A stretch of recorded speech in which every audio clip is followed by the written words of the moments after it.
एक ॿी अहम ख़बर अमा करी त बदीन वेझो रोड हादसे सबब हिक ई घर जा 4 भाती फौत थी विया आहिनि। अफ़सोसनाक ख़बर अमा के ॾेई रहिया आहियूं नाज़रीन।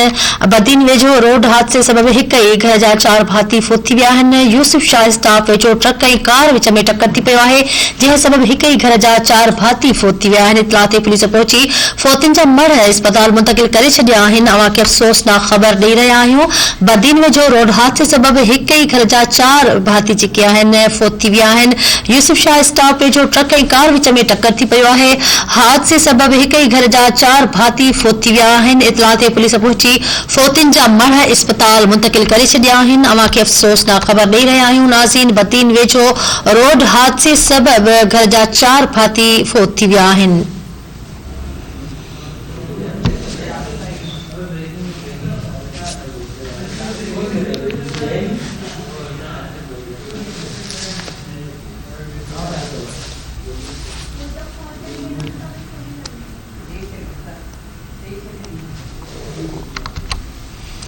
अफ़सोसनाक ख़बर अमा के ॾेई रहिया आहियूं। बदीन वेझो रोड हादसे सबब हिक ई घर जा 4 भाती फौत थी विया आहिनि।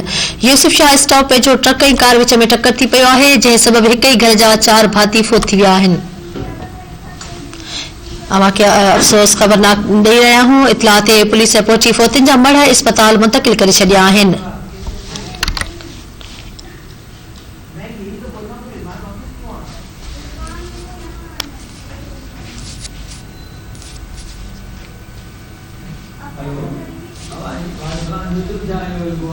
चीना सिनेमा के अफ़सोसनाक ख़बर ॾेई रहिया आहियूं। बदीन वेझो रोड हादसे सबब हिक ई घर जा 4 भाती फौत थी विया आहिनि। यूसुफ शाह स्टॉप वेझो ट्रक ऐं कार विच में टक्कर थी पियो आहे। हादसे सबब हिक ई घर जा 4 भाती फौत थी विया आहिनि।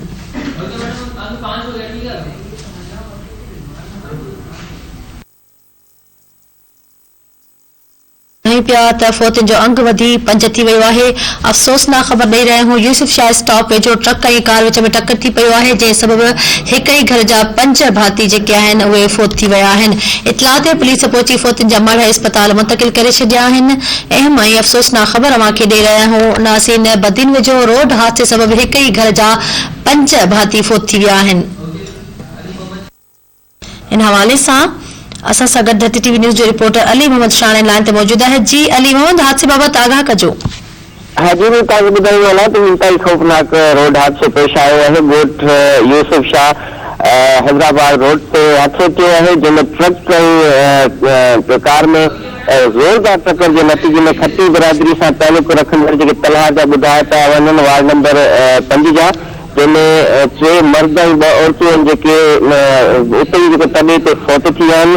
जॾहिं त जेके फौती थींदा जेके 2 औरतूं ऐं 3 मर्द जेके आहिनि उन्हनि जा लाश पुलिस जेको आहे इंजस अस्पताल ते खणी हिन वक़्तु पहुती आहे। उते जेको आहे सो अञा सुञाणप न पई थी सघे।